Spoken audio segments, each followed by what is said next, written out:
All right, guys, James and Justin back again, and we have another great interview on the docket. We have Filip Holm from Let's Talk Religion, where he aims to educate his audience from an academic perspective on religions and opens the floor kind of for some discussions. He knows so many things. His channel is super interesting. Yeah. So stay tuned for this one. This one's going to be good.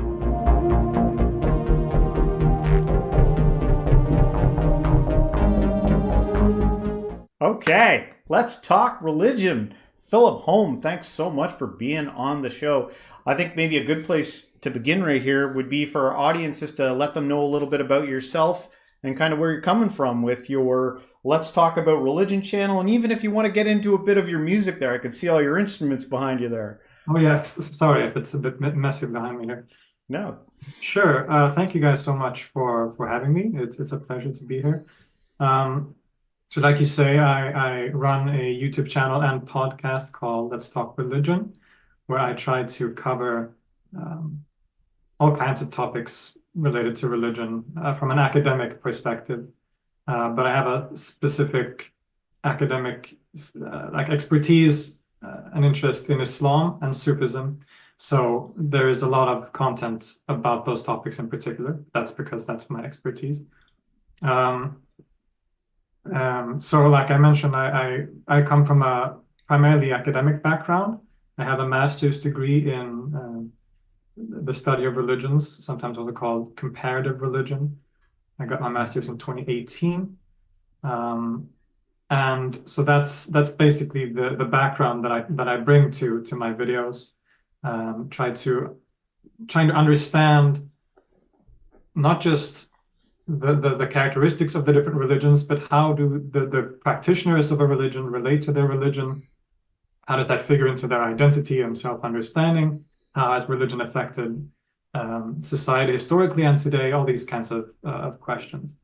But then I'm also kind of a nerd too, so I do get into like very complex theological discussions as well.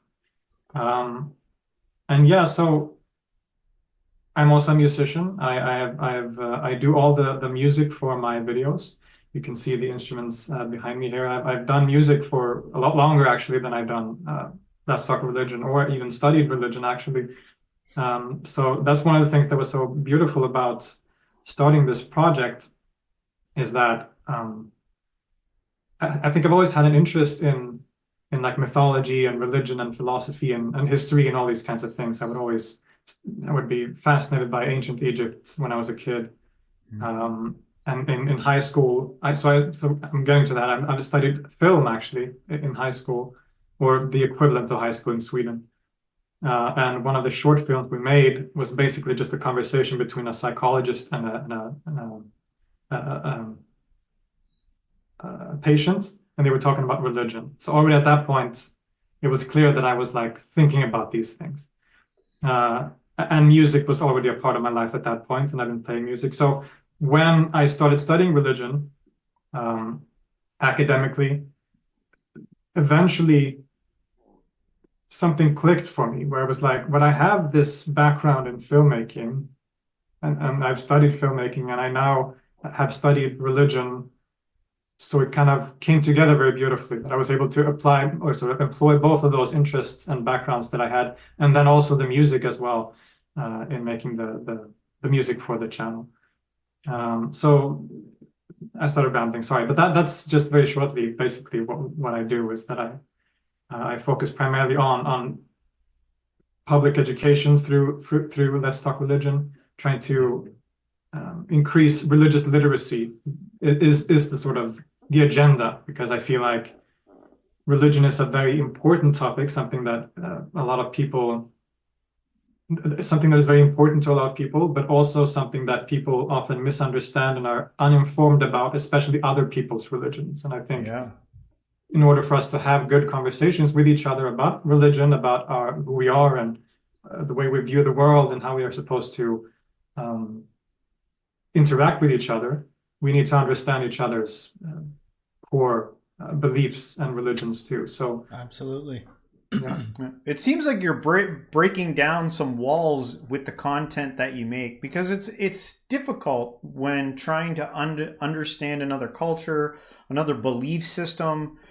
And I noticed that with like your content, there seems to be like you seem to target a lot of the branch offs of the popular ideas. Like there's a lot of mystical stuff in there. And I'm just curious as to like why you decided to go in that focus.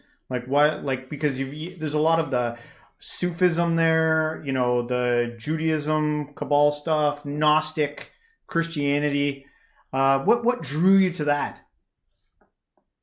It's a good question. I think it's just the very short answer is that it's just so interesting. Right? It's not the kind of stuff that you hear about on a regular basis. Right? Everyone knows the 5 pillars of Islam, for example, but not a lot of people know about Sufism, for example, which especially not outside Islam. And Sufism has been such an integral part of Islam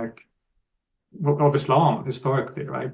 So I think it's a personal just fascination on my part, but also it's been a conscious thing focusing on more perhaps niche stuff for several reasons. I think on the one hand, there is already information out there about the basics of Islam or the basics of Buddhism.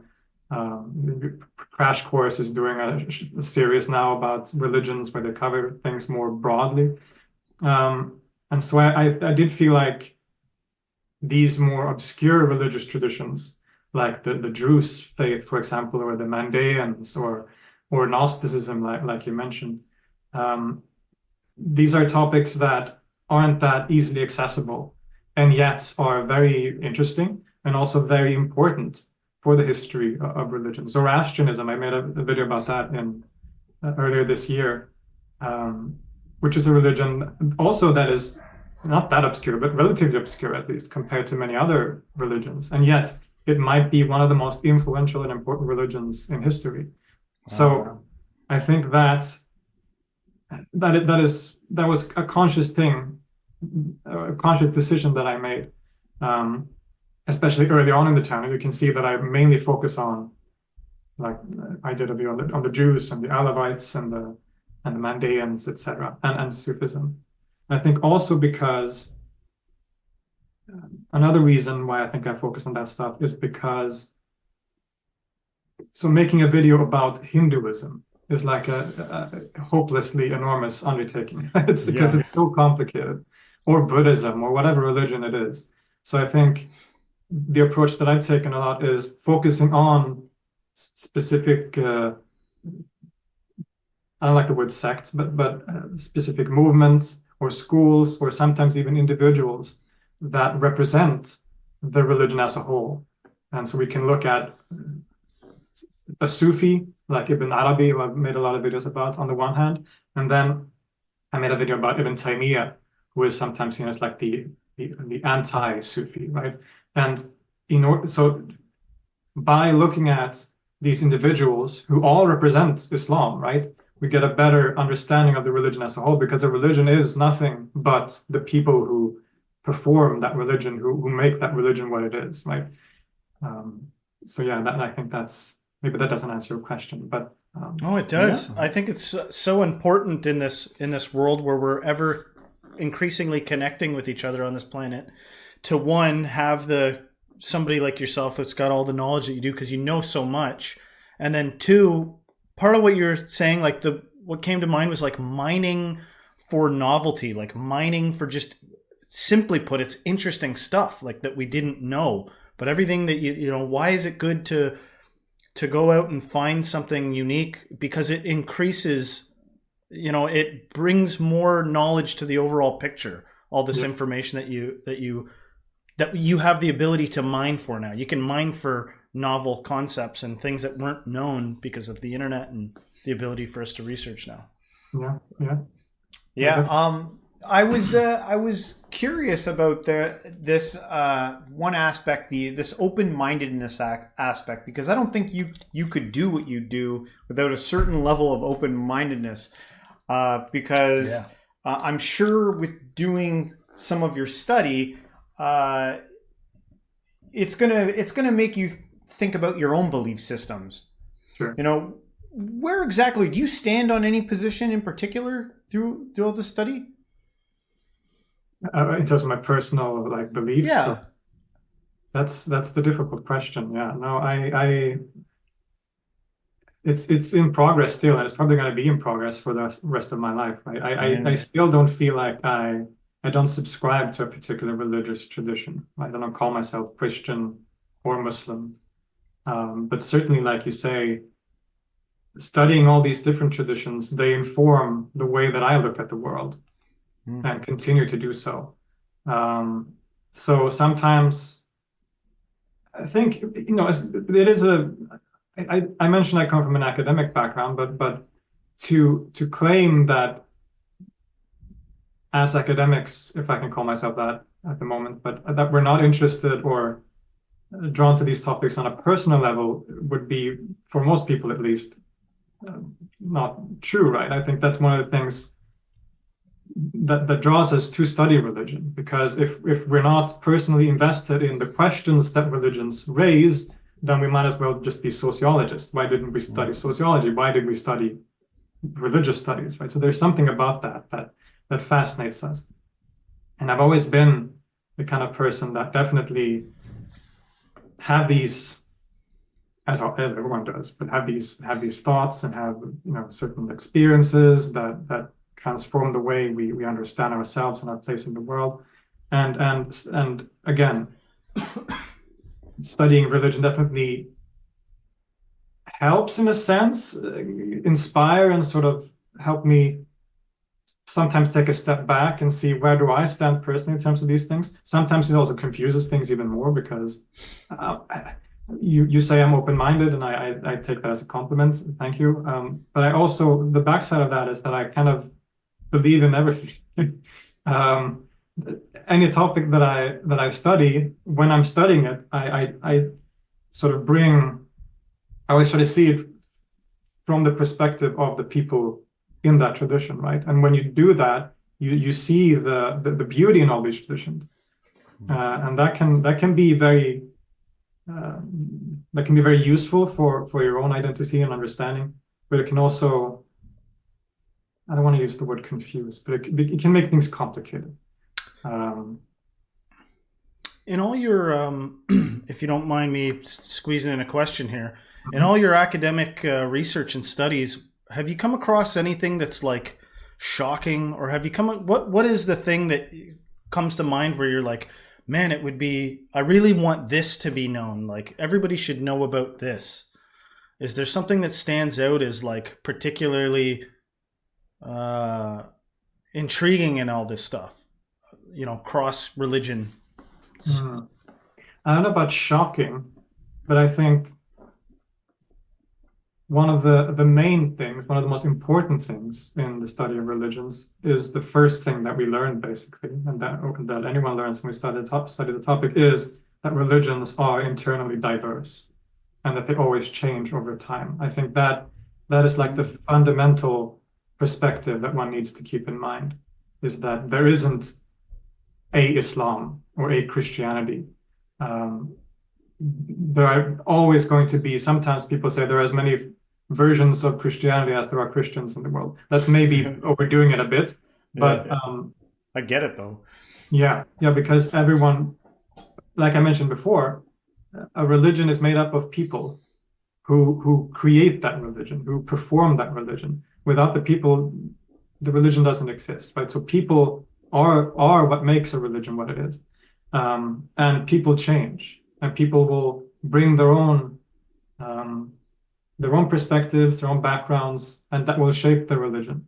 And when a religion encounters a new culture, even though maybe like the core, speaking about Islam, it still remains monotheistic, and it still usually has, you know, those classic 5 pillars, etc. But a lot of the religion will always be changed when it meets new cultures, when it evolves over time. Basically, I think that it isn't shocking, but it's such a fundamental, for me, it was a new way of looking at things when I realized that that was true, because you have these essentializing views about religion. Well, I know what Christianity is; it believes in that. I know what Hinduism is. Usually, it's so much more complicated than that. I love new ways of looking at things. I love when there's an opportunity for the brain to sort of light up like a light bright and think of things differently. Yeah. And then, you know, there are always going to be things that, you know, when I study all these traditions, you find, and you know, it's not embarrassing, but it's one of the things that I do a lot when I study these things, that I find similarities, right? That's a good thing too. Well, I was gonna ask you about that, because like, what are some of the biggest differences and similarities that you found that might give us a better understanding of how we can kind of like bridge gaps in a world that seems unstable right now? Like, is there anything in here that we can learn that you think that could, you know, bring some uniting peace to the world? Would have a unifying effect? Informational wise? It's a tough one. It's a tough one. We just put it on you to save the world, essentially.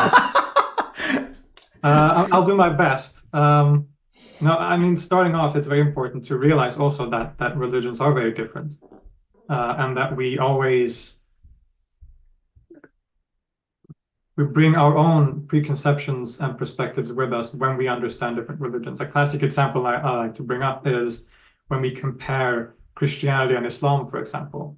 We have this model of religion that's usually based on a Christian model, that we have the Holy Scripture, which is the Bible, and we have like the founder, you could call Jesus, I guess, a founder, and you have like a dogma or like a creed. If we compare this to Islam, we might think, well, oh, so Muhammad is the Jesus of Islam, and the Quran is the Bible of Islam. And on the surface, that might seem to be a legitimate comparison, but when we actually start diving deeper, it's not really that comparable, because really, if you want to do a comparison, the role of Jesus in Christianity is more similar to the role of the Quran in Islam. It's the word of God that is sort of at the center of the whole thing. Like Muhammad might be comparable to like the Virgin Mary, for example.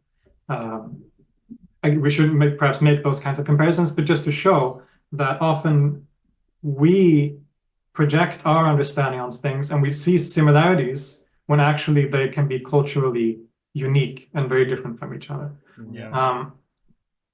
On the other hand, certainly you can also find many similarities. I guess one of the classic examples is the so-called golden rule, right? Almost every religion and philosophical tradition is concerned with there's usually sort of an ethics that appears similar in many of these traditions, right? Treat others as you would want to be treated yourself. Feeding the poor, right? These kinds of things is very, especially in the Abrahamic religions, that is a sort of very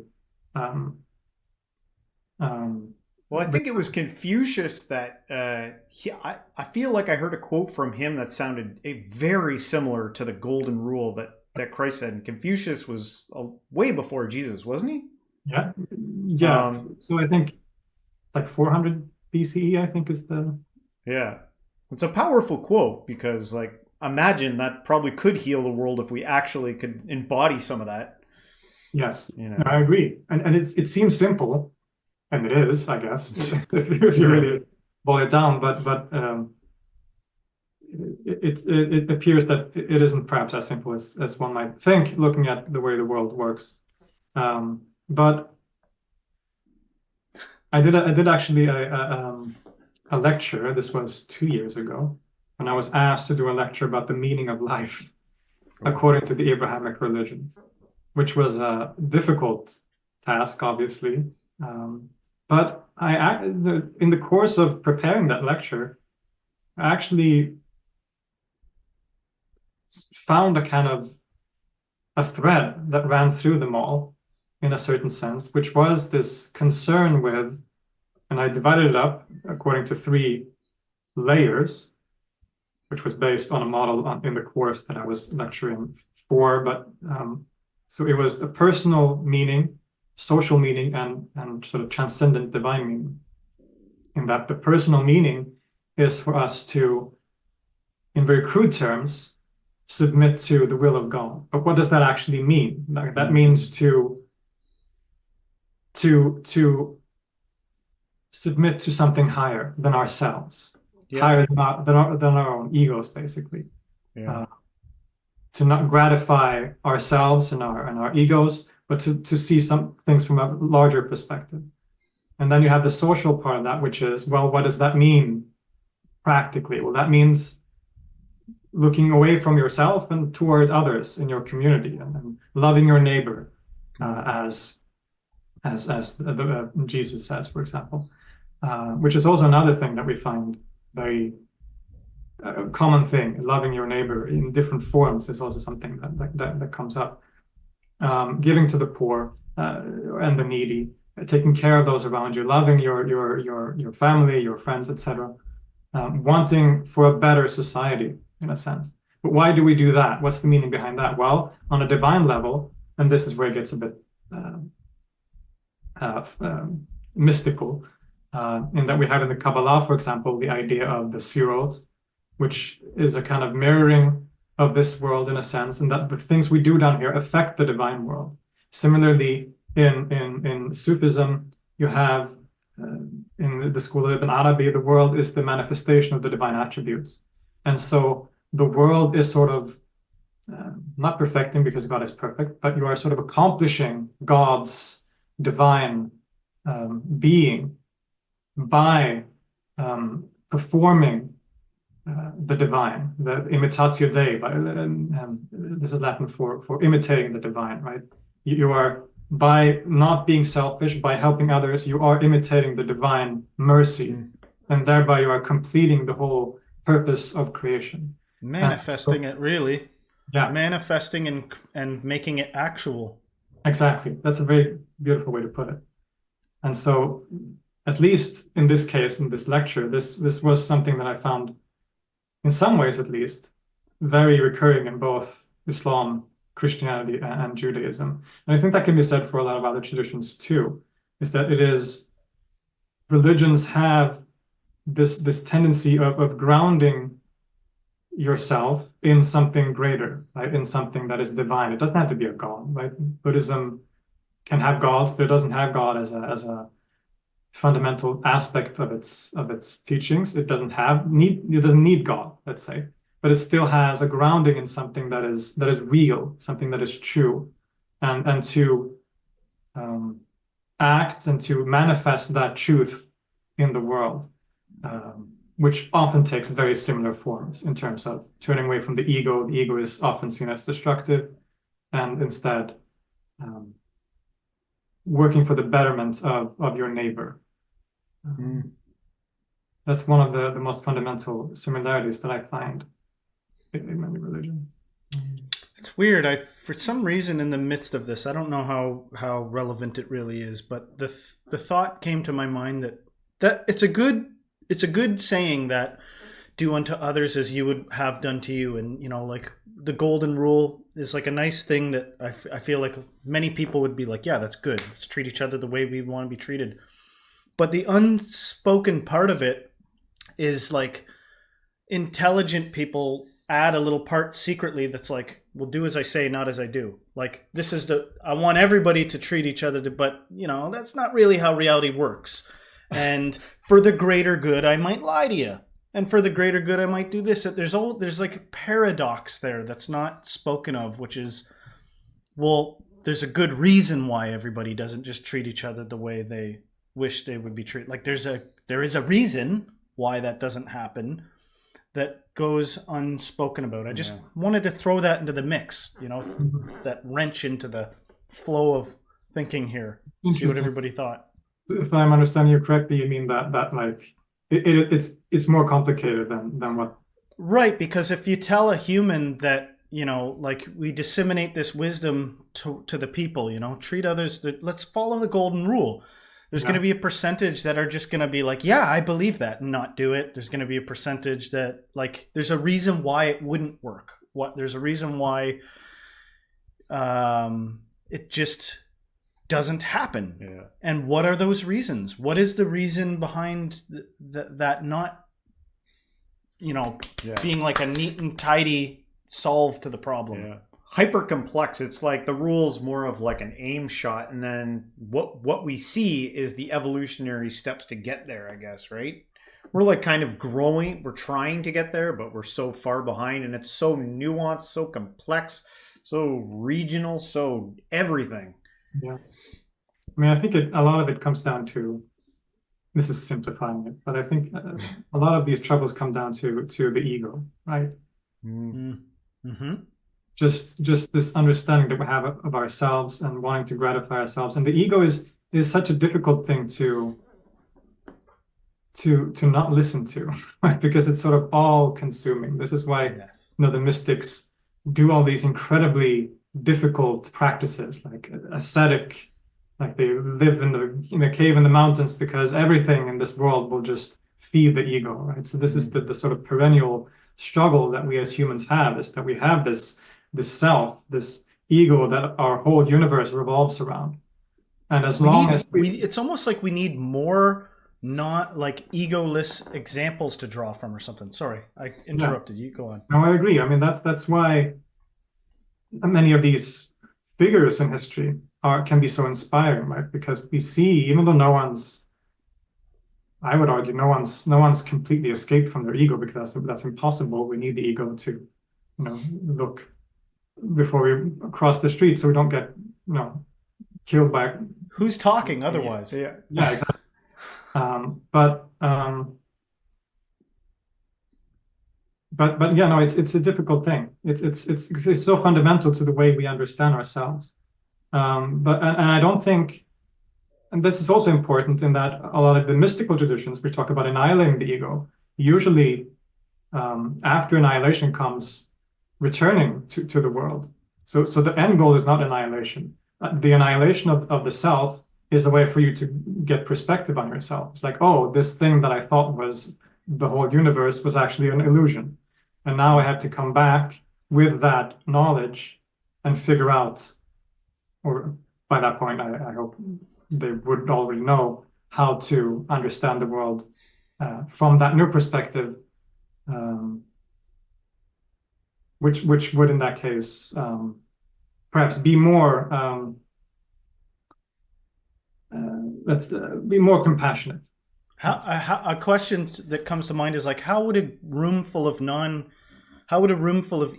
people organize themselves? Like if they had a task, like, if we made like a simulation, like, all right, we've got a bunch of people, they're different people, like they're different heights, they're different genders, they're whatever. They're in a room and they've got to plug the holes in a sinking ship. How do they organize themselves? And have like an example of how egoless people would operate in a group, you know what I mean? As opposed to like a group of typical ego people where, one person rise to power very quickly through dominance and social stuff. What would the difference be? And then, like how would a group of Jesuses organize themselves? How would a group of Buddha, you know what I mean? They'd probably just teleport out of there. But to me, I feel like we could use more examples of people that have at least understand what the ego is and have transcended it to some degree. Examples out there of seeing that, because it's just so easy. Like you said, the ego speaks up for itself so quickly. It's so reactive. Yeah. You know what I mean? Rather than having the patience to be like, you know what, that's okay. I'll let myself lose in this situation because I see what's going on here. What typically happens? Is a person with an ego typically just go meditate in a cave? What do they do? Yeah. Among other egos. Yeah. Amongst them, I was curious, like, are there any modern day living spiritual teachers that you have a deep fascination with that you've been studying? Maybe just a springboard off of what you were saying. Interesting. I was just going to sort of mention that because I feel like talking about egoless people who are just cut off from the world and all spiritual, right? And those are the kind of people I get suspicious with. It's like, yeah, like someone said, I don't remember who it was, but it was like, you are a lot more likely to find a saint uh, at the grocery shop, what do you call people who Yeah. like cashiers, basically. Yeah. Service oriented. Right. Then at some, meditation conference somewhere, right? Some guy sitting on a stage with a bunch of pillows, with people telling him how awesome they are. Because spirituality, again, I'm such an academic because I always pick apart words, but spirituality, the word is often sort of hijacked, at least I'm now talking more personally, perhaps. Yeah. Hijacked by this kind of aesthetic, right? This commercialized aesthetic. Whereas for me, a true sort of spirituality would be something that is, like I mentioned before, grounded in something that is true, something that is real, whether that be a god or something else. But then that true spirituality is that which is actually acted out, manifested in the world. I just had this like epiphany. What if all the great spiritualists, like, what is the most popular restaurant, like McDonald's or something? What is the most popular thing that people go for? It's usually like the lowest common appealing thing. And what if there's been all sorts of great, wise, enlightened people that, you're right, have a tendency to just slide into the like service industry or stay under the radar? What if all our greatest teachers were people that were like,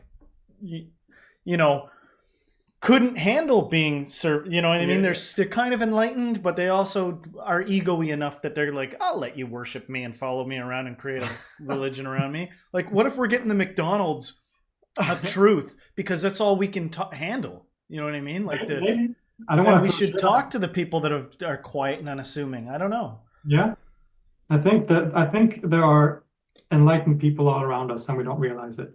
Yeah. There's some people we know of that were like, I think so-and-so's enlightened. They're so calm, so forgiving, so service-oriented, and unassuming. Don't take the attention. Aren't the loudest person at the party. I'm gonna bring up a personal story.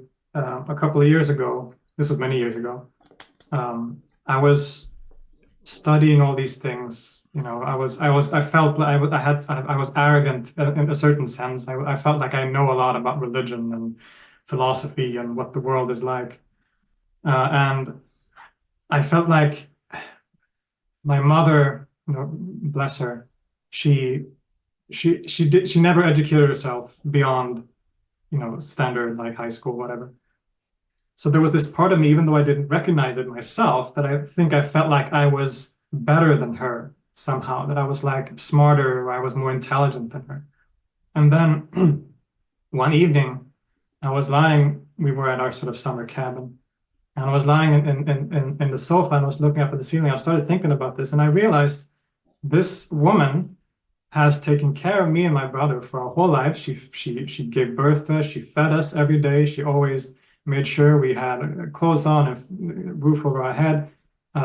We came before herself every minute of every day. And I realized that person is so much more intelligent and so much more enlightened than I could ever dream of being, right?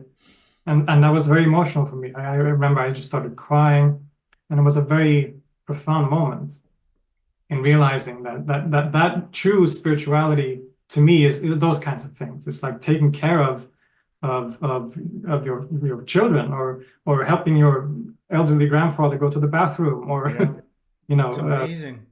Yeah, that is amazing. Yeah, we talked a little bit about the ego here. I'm curious to throw this out there. I think you've done some studying on Advaita Vedanta. Yeah. And right now in the West, there seems to be this surge in enlightenment talk and non-duality, self-realization, awakening.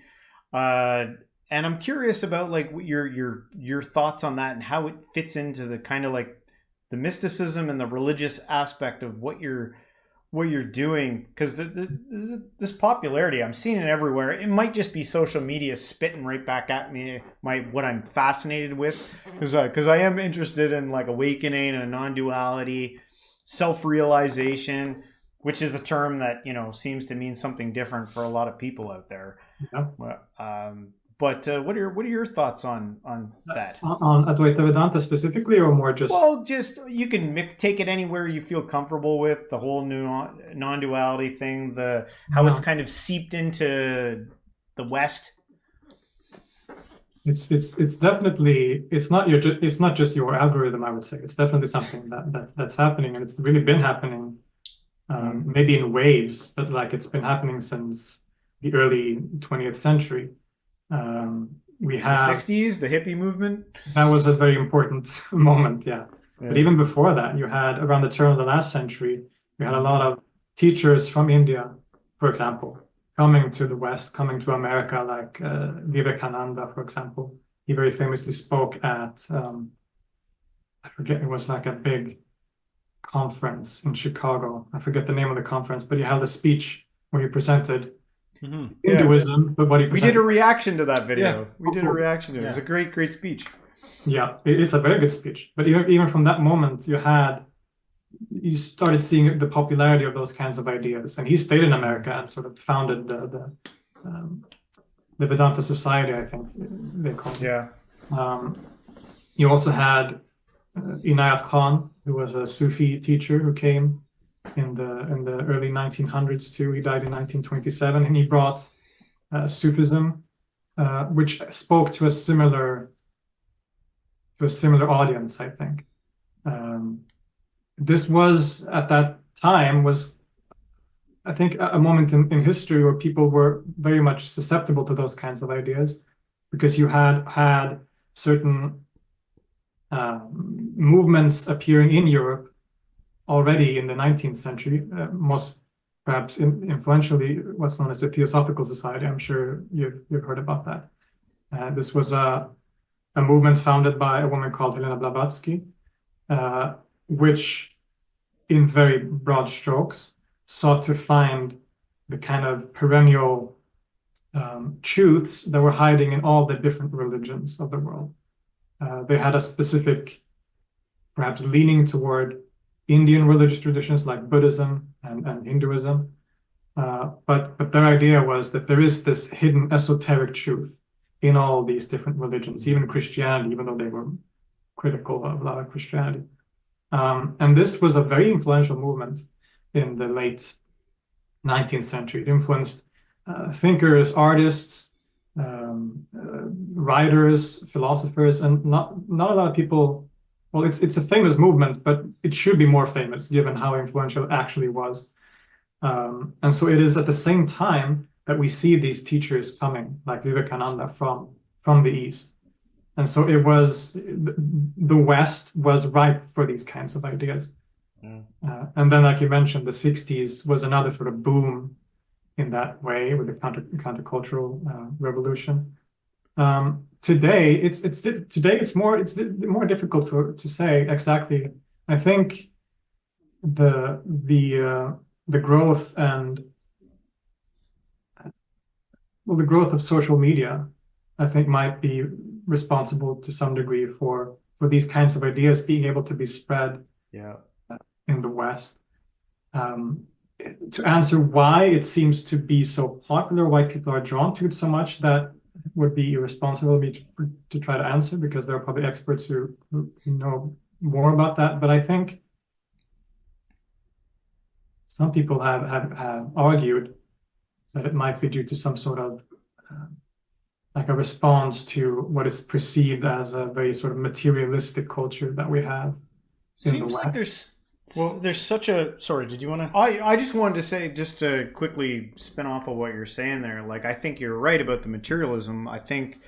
I'm not saying I'm right like you on this. It's just my thoughts on it would be that people are exhausted from the grind of some of their social systems, and and with the emergence of social media and new avenues out there being found, I feel like that might be something like, this might help me, escape, some of the troubles of, grinding out my existence, because I feel like in Western countries, the demand on families and peoples and the people it's expanded. I think life is more chaotic now than it's ever been with the demands being asked of people to work longer days, longer hours. You know, you don't feels like you don't get a second to yourself, and this might provide an outlet to unplug from that for just a second to try and, you know, find some alleviation. I think that might be kind of. What was that quote that they said something like religion is the opiate of the masses, and that's people misread the tone of that, and it was like, no, the person saying that, like, it was discussed that the person saying that was saying like they need a opiate of the masses because it's so rough to exist that people need religion as that. And I was just gonna say, like, as you were speaking there, this idea of the West coming over the East or the East coming over the West, there's so much religious mire. There's so much like religiosity and people, you know, like, oh, I'm not a Christian. I'm not an ignorant Christian anymore. And now I don't believe I'm saved. I believe I'm enlightened. Like they're just moving beliefs around, you know? And we cover so many religions on this show, and some of the tales are tall. They're tall tales. You know, even that Yogananda book is like, James read the whole thing. I got halfway through and I was like, my suspension of disbelief is obliterated. Like the stories are so crazy. I had to put it down, and I don't always put everything down. But I guess what I wanted to ask you is like, where does the rubber meet the road with the miraculous in all this? You know, because sometimes I don't know if people know how much it affects their credibility when they'll slip in like a miraculous story. They'll be like talking and you're like, okay, I can see how the symbolic nature of this religion relates to the psyche and all this stuff. And then they'll be like, and then a ghost, like, you know, floated into my room and I talked with it for half an hour and it left. And you're like, wait a second, I don't know that you're credible anymore. Like, where does the miraculous that appears in all this religious stories and comes out of the mouths of some of the most prominent figures, to you personally, where does that connect? Is there anything miraculous going on? Is there anything supernatural actually afoot here? Very good question. I always stay agnostic in terms of all that stuff, in terms of the paranormal and all these things. I think life is more fun that way. I'm reminded of a comment I got on a video a couple of years ago. Someone was trying to sort of sell me on their spiritual guru, and he opened with saying, "You should come talk to my guru. He can fly." That was like his open. Ooh, that's a tall order. Yeah. It's very dramatic, and I was like, well, if he's leading with that, then I want nothing to do with him. Going back to what we said before, I would rather have a guru that, you know, was out there feeding the hungry. Anyway, it's an important question, I think, because speaking of the so-called West, Europe and North America, we have gotten more secularized. We are very reliant on a kind of empirical, positivist, scientific outlook, where we believe only in that which can be measured, and that's very good for the natural sciences. But that also affects the way that we relate to religion, and also sort of connecting this to what we talked about before about perhaps this sense of materialism in Western culture. If that is true, I don't know if it's true, but if it's true that is a cause behind why people are seeking out other traditions, an important facet of that is that I think that a lot of people feel like the religions that they grew up with don't cut it, right? They don't meet that demand for a deeper spiritual fulfillment, whether that be Christianity, for example, because the way we have been taught Christianity is this very shallow, superstitious. You watch The Simpsons or Family Guy, God is some dude in a beard with a beard, right? And people, this is the way people think that religion is. Yeah. And so when they encounter these religions from the East, which importantly for Buddhism, for example, when that is imported to the West, it is a Buddhism that has been stripped of a lot of the sort of supernatural aspects of the gods and all these miraculous stories about the Buddha. It's like, no, this is like even Richard Dawkins writes in the God Illusion or God Delusion that Buddhism isn't really a religion, it's a philosophy, right? So he's clearly been influenced by this idea that Buddhism is this rational religion that is just focused on the inner mind and the soul, which makes it more palatable to our sort of rational minds, so to say, here in the West. And the same is true, I think, of a lot of Hinduism. Is that is this way that these religions come to the West is often in a sort of morphed form where they appear a lot more, on the one hand, more sort of rational because they are presented in that way, but also because they are presented as being more spiritual. They deal with the soul. They give life meaning. You know, it's about they are perceived as being deep, whereas something like Christianity is sort of embarrassing and shallow. And I think that's could be many reasons for that. I think one of the reasons is simply that we have a bias because we've grown up with Christianity, so it's sort of part of the mundane, whereas India is like this exotic place all the way over there where everyone is spiritual. But of course, in India, everyone is also concerned with picking up their kids from school. Yeah. And I'm not just meditating all day, right? But we have this perceived idea of the differences between these cultures, whereas in Christianity, there's an incredibly deep tradition of spirituality in the Orthodox Church, in Catholicism. But apparently in all the religions, like you even did a thing on occultness the Islamic occult. Mm-hmm. And I was like, I wish I had more time to research more of your videos. Everybody go check out Filip's video, his YouTube channel, because so much interesting stuff. But yeah, it's everywhere. This esoteric, deeper side of it. Mm-hmm. And sorry to cut you off there. I just even got the sense that sometimes people kind of doing the grass is greener thing when they switch up religions. It's like, it's the novel, you know, and then sometimes people return to the religion of their youth in the end and whatever. But these psychological things play a role, I think, in what you're led by. Yeah. Well, we got to talk a little bit about music. You got all those instruments sitting beside you. I don't even know what those are. Those are some interesting looking instruments. They look kind of like guitars. There's some guitars there. And then there's an Arabic oud, a lute back here. So how did you learn that? Like, that's not something you see every day. How did you get your hands on one of those? What made you drawn to that? That's a long story. I think it's all connected. All of these aspects of my life are connected. I think I always had fascination with like culture in general, but specifically I was always drawn to like Middle Eastern culture for some reason. Maybe I played too much Prince of Persia when I grew up. That's like an Orientalist nightmare, but still, I still love those games. Well, you said something that hit right like a hammer right on the head of the nail there for me, because I was listening to all of your music and prep for this, and it just kind of showed me how influenced I am by my visual media, connecting dots. There's something about music and your need to connect it to something visual. And I was like, why am I going there? Why am I thinking of that thing immediately when I listen to your music?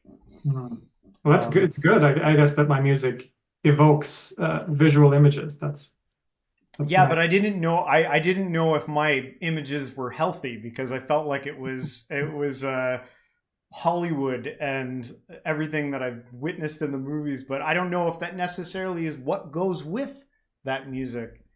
Some of it, especially the stuff I do for the channel, some of it is very sort of Hollywood-esque versions of Middle Eastern music. Sometimes I try to not do that, but I can't help myself, because even though it's problematic for different reasons, I still love that stuff. But I've always been drawn to the Middle East, to that culture, to the music. My aunt would play like Arabic music. We would dance in her living room as I grew up. And it was just all around me. I grew up in a part of Stockholm that was, I don't know what you say, what the word is in English, but it's like, well, it was an area where I was in the minority as an ethnic white Swedish person, let's say. In my class for all of elementary school, it was like me and two other guys who were like ethnically Swedish. And so I grew up with all these different cultures around me, and most of them were Muslims.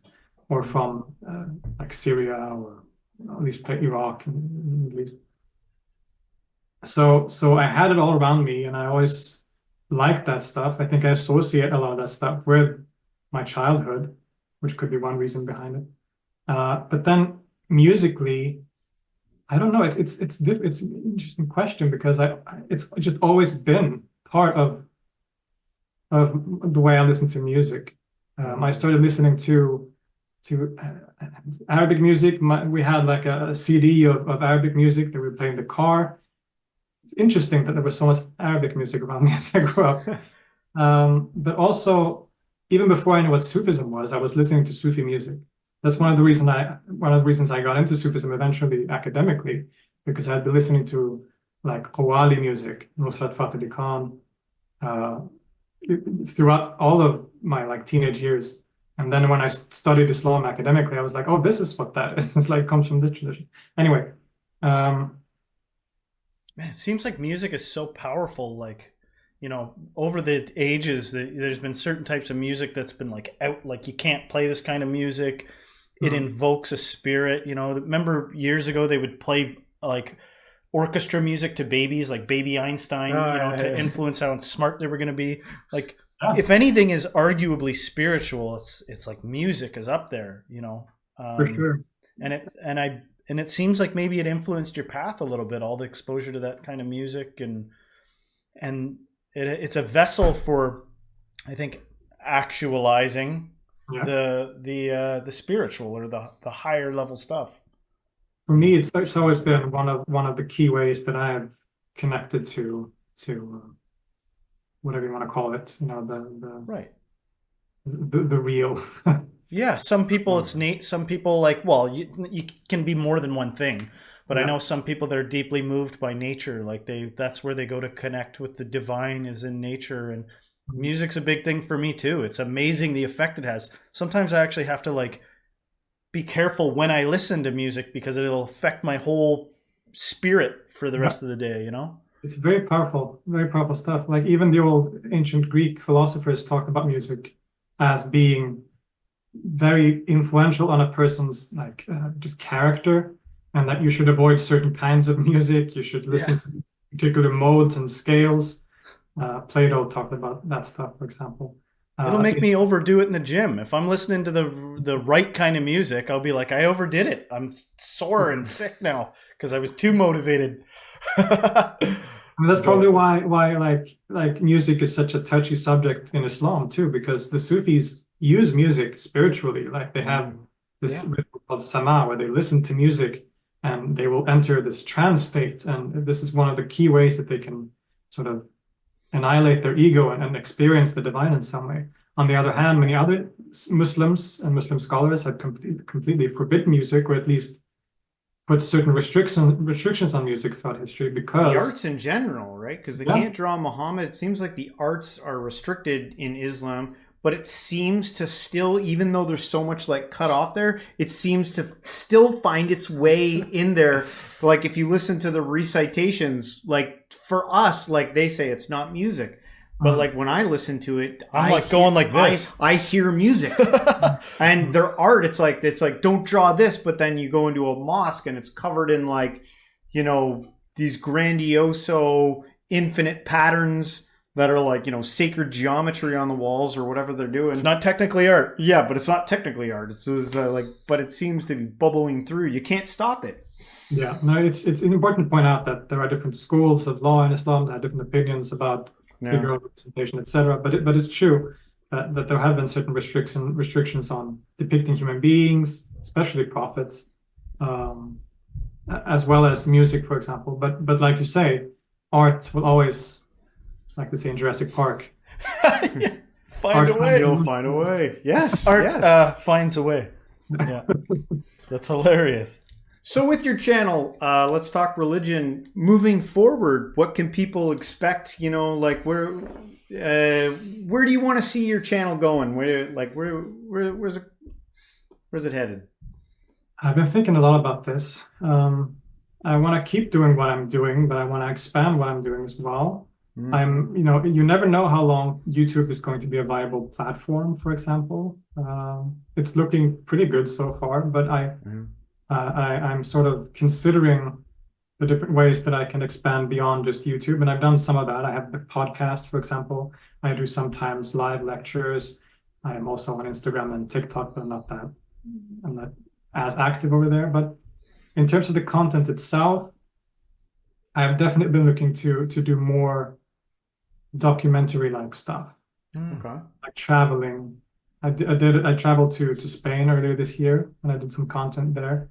And there's something very special about being on location, talking about a certain figure or an event or a religion, and being in the place where those individuals lived or where a certain event happened.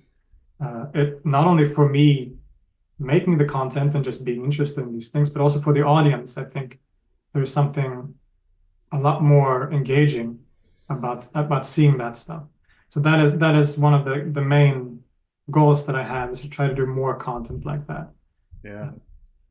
Well, it says a lot about your content. The fact that it's so long format and you have such a giant audience says a lot about what you're doing. The fact that you can keep people's attention for so long. I think there's a thirst out there of people really want to see what you're bringing to the table. I'm sure we're all excited actually to see what you bring in the future. But I want to just thank you so much for being on the show. It's been great having you. And I think we learned a lot here. Yes. And if you want to learn more, go check out Filip's page, but I'll let you close it out. You can let our audience know, if there's any, I know you've already kind of mentioned it, but if there's any other things you want to say, where they can find you, how to reach out, whatever, you can, I'll let you close it out. Well, thank you guys again so much for having me. It's been a pleasure. I wish we could talk. We could talk for hours more, I think, because there's. I'm sure. Yeah. And hey, maybe we'll do this again. I'd love to. All right. You can find me on Let's Talk Religion on YouTube. There is also a podcast version. It's just the same videos, but in audio form. But if you prefer listening to the lectures, then you can find that wherever you find your podcast. If you're interested in my music, then that should be on Spotify. I also have a second channel called Filip Holm, just my name, where I post my music. I do stuff under my own name, Filip Holm, which is more the stuff that I do for the channels, like ambient background stuff. But I also have a sort of band, you could say, a project called Zini, which is more songs that I write. And all of that you can find that stuff on my channels. So that should be pretty easy to find. And that's it. I also have my socials. I'm on Instagram at FilipHolm9.